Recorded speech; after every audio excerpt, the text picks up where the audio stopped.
Budget ಮುಗಿತಾ ಇದ್ದಂತೆ ಶುರುವಾಯಿತು ಕುರ್ಚಿಯ ಆಟ. ನಾಡಿದ್ದು ದಿಲ್ಲಿಗೆ ಹೊರಟಿದ್ದಾರೆ ಡಿಸಿಎಂ ಡಿಕೆ ಶಿವಕುಮಾರ್ ಅವರು. ಎಷ್ಟು ದಿನ ಎಲ್ಲರೂ ಕೂಡ ಸೈಲೆಂಟ್ ಆಗಿದ್ರು, ಯಾಕಂದ್ರೆ ಬಜೆಟ್ ಮುಗಿಲಿ, ಬಜೆಟ್ ಮುಗಿದ ಮೇಲೆ ಕುರ್ಚಿ ಆಟ ಶುರುವಾಗುತ್ತೆ ಅಂತ. ಇದ್ರ ಬೆನ್ನಲ್ಲೇ ಈಗ ದಿಲ್ಲಿಗೆ ಹೊರಟಿದ್ದಾರೆ ಡಿಸಿಎಂ ಡಿಕೆ ಶಿವಕುಮಾರ್ ಅವರು. ಸೋಮವಾರದಂದು ಮಲ್ಲಿಕಾರ್ಜುನ ಖರ್ಗೆ ಜೊತೆಗೆ ಡಿಕೆ ಶಿವಕುಮಾರ್ ಅವರು ದೆಹಲಿಗೆ ತೆರಳಲಿದ್ದಾರೆ. ಹೈಕಮಾಂಡ್ನ ನಾಯಕರ ಜೊತೆ ಡಿಸಿಎಂ ಡಿಕೆ ಶಿವಕುಮಾರ್ ಚರ್ಚೆ ಮಾಡುವಂತಹ ಸಾಧ್ಯತೆ ಇದೆ.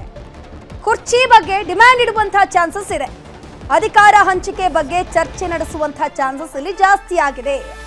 ತೀವ್ರ ಕುತೂಹಲ ಮೂಡಿಸಿದೆ ಡಿಸಿಎಂ ಡಿಕೆ ಶಿವಕುಮಾರ್ ಅವರ ಈ ನಡೆ. ಯಾಕಂದ್ರೆ ಎಷ್ಟು ದಿನ ಡಿಕೆ ಶಿವಕುಮಾರ್ ಅವರ ಆಪ್ತರು ಕೂಡ ಸುಮ್ಮನಿದ್ರು. ಯಾಕಂದ್ರೆ ದಾಖಲೆಯ ಬಜೆಟ್ ಅನ್ನು ಸಿಎಂ ಸಿದ್ದರಾಮಯ್ಯ ಮಂಡನೆ ಮಾಡ್ತಿದ್ದಾರೆ, ಅಲ್ಲಿವರೆಗೂ ನಾವು ಸುಮ್ಮನೆ ಇರೋಣ, ಅದಾದ ಮೇಲೆ ಕುರ್ಚಿ ವಿಚಾರಕ್ಕೆ ಸಂಬಂಧಪಟ್ಟಂತೆ ಡಿಮ್ಯಾಂಡ್ ಇರೋಣ ಅನ್ನುವಂಥ ಮಾತುಗಳು ಅವರ ಆಪ್ತರು ಹೇಳ್ತಿದ್ರು. ಕೂಡ ಡಿಕೆ ಶಿವಕುಮಾರ್ ಅವರು ಸುಮ್ಮನೆ ಇರ್ತಿದ್ರು. ಬಟ್ ಈಗ ಬಜೆಟ್ ಮಂಡನೆ ಆಗಿದ್ದಾಗಿದೆ. ಏನು ಉಳಿದಿರೋದು ಕುರ್ಚಿಯ ಆಟ. ಸೊ ಕುರ್ಚಿ ಬಿಟ್ಕೊಡ್ತೀರಾ ಇಲ್ವಾ ಅನ್ನುವಂಥ ಕೇಳುವಂಥ ವಿಚಾರಕ್ಕೆ ಸಂಬಂಧಪಟ್ಟಂತೆ ಈಗಾಗಲೇ ಹೈಕಮಾಂಡ್ ಜೊತೆ ಮಾತನಾಡೋದಕ್ಕೆ ಸೋಮವಾರದಂದು ಡಿಸಿಎಂ ಡಿಕೆ ಶಿವಕುಮಾರ್ ಅವರು ದೆಹಲಿ ಪ್ರಯಾಣವನ್ನ ಕೈಗೊಂಡಿದ್ದಾರೆ. ದೆಹಲಿಗೆ ಹೋದ ಮೇಲೆ ಅಲ್ಲಿ ಹೈಕಮಾಂಡ್ ನಾಯಕರನ್ನ ಭೇಟಿಯಾಗಲಿದ್ದಾರೆ. ಈ ಹಿಂದೆ ಕೂಡ ರಾಹುಲ್ ಗಾಂಧಿ ಅವರನ್ನ ಭೇಟಿ ಮಾಡೋಕೆ ಸತತವಾಗಿ ಪ್ರಯತ್ನ ಪಟ್ಟರು. ಈಗ ಬಜೆಟ್ ಮುಗೀತಲ್ವಾ, ವಾಟ್ ನೆಕ್ಸ್ಟ್ ಅನ್ನುವಂಥ ಪ್ರಶ್ನೆಗೆ ಉತ್ತರ ಹುಡುಕೋಕೆ ದೆಹಲಿಗೆ ಹೋಗಿದ್ದಾರೆ.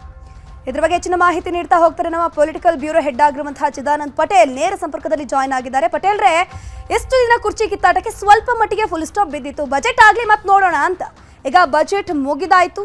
ಈಗ ಡಿಸಿಎಂ ಡಿಕೆ ಶಿವಕುಮಾರ್ ಅವರು ದಿಲ್ಲಿ ಪ್ರವಾಸವನ್ನ ಕೈಗೊಂಡಿದ್ದಾರೆ. ಏನು ಈ ಒಂದು ವಿಚಾರ ಅಂತ? ಧನುಶ್ರೀ, ಮಹತ್ತರ ಬೆಳವಣಿಗೆಯೊಂದರ ಹಿನ್ನೆಲೆಯಲ್ಲಿ ಉಪಮುಖ್ಯಮಂತ್ರಿ ಡಿ ಕೆ ಶಿವಕುಮಾರ್ ಅವರು ನಾಳೆ ಕಲಬುರಗಿಗೆ ತೆರಳುತ್ತಿದ್ದಾರೆ.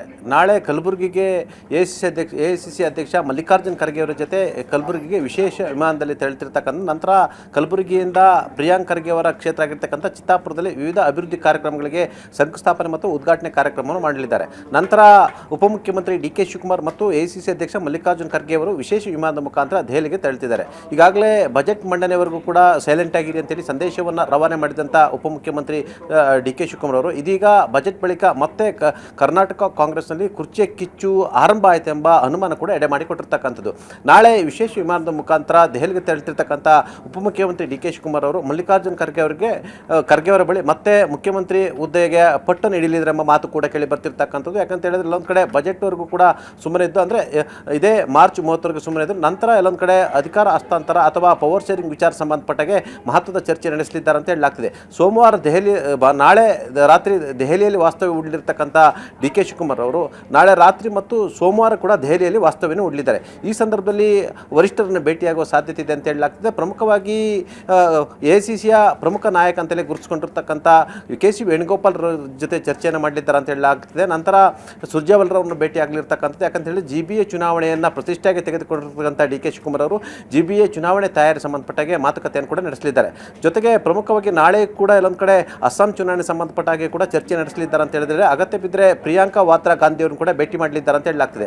ಈಗಾಗಲೇ ಮುಖ್ಯಮಂತ್ರಿ ಸಿದ್ದರಾಮಯ್ಯ ಅವರು 17ನೇ ಮತ್ತು ದಾಖಲೆಯ ಬಜೆಟನ್ನು ಮಂಡನೆ ಮಾಡಿರ್ತಕ್ಕಂಥದ್ದು. ಮಂಡನೆ ಬೆನ್ನಲ್ಲೇ ಇವತ್ತು ಮುಖ್ಯಮಂತ್ರಿ ಸಿದ್ದರಾಮಯ್ಯ ಅವರು ಕೂಡ ಹೈಕಮಾಂಡ್ ನನಗೆ ಮುಖ್ಯಮಂತ್ರಿ ಹುದ್ದೆಯಿಂದ ಮುಂದುವರಿ ಅಂತ ಹೇಳಿದರೆ ಮಾತ್ರ ಮುಂದುವರಿತೀನಿ ಅನ್ನೋ ಮುಖಾಂತರ ಎಲ್ಲೊಂದು ಕಡೆ ತಾವು ಕೂಡ ಸಮರಾಭ್ಯಾಸದಿಂದ ಹಿಂದೆ ಸರಿಯುವ ಲೆಕ್ಕಾಚಾರ ಹಾಕಿರ್ತಕ್ಕಂಥದ್ದು. ಹೈಕಮಾಂಡ್ ತೀರ್ಮಾನಕ್ಕೆ ನಾನು ಬದ್ಧ ಎಂಬ ಸಂದೇಶವನ್ನು ರವಾನೆ ಮಾಡಿರ್ತಕ್ಕಂಥದ್ದು. ಈಗಾಗಲೇ ರಾಹುಲ್ ಗಾಂಧಿ ಹೇಳಿದಂತೆ ಕೇಳ್ತೀನಿ ಅಂತ ಹೇಳಿರ್ತಕ್ಕಂಥ ಮುಖ್ಯಮಂತ್ರಿ ಸಿದ್ದರಾಮಯ್ಯ ಅವರು ಹೈಕಮಾಂಡ್ ಬಯಸಿದರೆ ಇನ್ನೂ 2 ಬಜೆಟನ್ನು ಮಂಡಿಸ್ತೀನಿ ಅಂತ ಹೇಳಿರ್ತಕ್ಕಂಥದ್ದು. ಹೈಕಮಾಂಡ್ ಯಾವ ತೀರ್ಮಾನ ತೆಗೆದುಕೊಳ್ತೆ ಅದಕ್ಕೆ ನಾನು ಬದ್ಧ ಅನ್ನೋ ಮುಖಾಂತರ ರಾಹುಲ್ ಗಾಂಧಿಯ ಅಂಗಳಕ್ಕೆ ಚೆಂಡನ್ನು ಸ್ವತಃ ಮುಖ್ಯಮಂತ್ರಿ ಕೂಡ ಎಸ್ತಿರ್ತಕ್ಕಂಥದ್ದು. ಇದರ ಲಾಭವನ್ನು ಪಡೆಯಲಿಕ್ಕೆ ಹೊರಟಿರ್ತಕ್ಕಂಥ ಡಿ ಕೆ ಶಿವಕುಮಾರ್ ಅವರು ಸತಾಯಗತಾಯ ವಿಧಾನಸೌಧದ 3ನೇ ಮಹಡಿಯಲ್ಲಿ ಕುಳಿತುಕೊಳ್ಳಲೇಬೇಕಂತೇಳಿ ಪ್ರಯತ್ನ ಮಾಡ್ತಿರ್ತಕ್ಕಂಥದ್ದು. ಇದರ ಭಾಗವಾಗಿ ಇದೀಗ ನಾಳೆಯಿಂದ ಮತ್ತೆ ಕೊನೆಯ ಹಂತದ ಮುಖ್ಯಮಂತ್ರಿ ಹುದ್ದೆಯ ಕಸರತ್ತು ಮತ್ತು ರಾಜಕೀಯ ಹೋರಾಟವನ್ನು ಆರಂಭಿಸುತ್ತಿದ್ದಾರೆ ಎಂಬ ಮಾತು ಕೂಡ ಕೇಳಿ ಬಂದಿರತಕ್ಕಂಥದ್ದು. ಸಾಮಾನ್ಯವಾಗಿ ಒಂದೇ ವಿಮಾನದಲ್ಲಿ ಪ್ರಯಾಣ ಮಾಡುವ ಸಂದರ್ಭದಲ್ಲಿ ರಾಜಕೀಯ ಬೆಳವಣಿಗೆ, ಸರ್ಕಾರದ ಬೆಳವಣಿಗೆ ಮತ್ತು ಮುಖ್ಯಮಂತ್ರಿ ಹುದ್ದೆ ವಿಚಾರ ಸಂಬಂಧಪಟ್ಟಾಗೆ ಚರ್ಚೆ ಮಾಡೋದು ಸರ್ವೇ ಸಾಮಾನ್ಯಂತೆ ಎಂಬ ಮಾತು ಕೂಡ ಕೇಳಿ ಬಂದಿರತಕ್ಕಂಥ. ಹಾಗಾಗಿ ಈ ಬಾರಿ ಬಜೆಟ್ ಅಧಿವೇಶನ ಮುಗಿದ ಬಳಿಕ ಕುರ್ಚಿಯ ಪಟ್ಟನ್ನು ಮತ್ತಷ್ಟು ಗಟ್ಟಿ ಮಾಡಲಿಕ್ಕೆ ಉಪಮುಖ್ಯಮಂತ್ರಿ ಡಿ ಕೆ ಶಿವಕುಮಾರ್ ಅವರು ತೀರ್ಮಾನ ಮಾಡಿದ್ದಾರೆ ಅಂತ ಹೇಳಲಾಗ್ತಿದೆ. ಹಾಗಾಗಿ ನಾಳೆಯಿಂದಲೇ ಕೂಡ ತಮ್ಮ 3ನೇ ಹಂತದ ಮುಖ್ಯಮಂತ್ರಿ ಹುದ್ದೆಯ ಹೋರಾಟವನ್ನು ಮುಂದುವರಿಸಲಿದ್ದಾರೆ ಎಂಬ ಮಾತು ಕೂಡ ಕೇಳಿ ಬರ್ತಿರ್ತಕ್ಕಂಥದ್ದು. Dhanushree, thank you.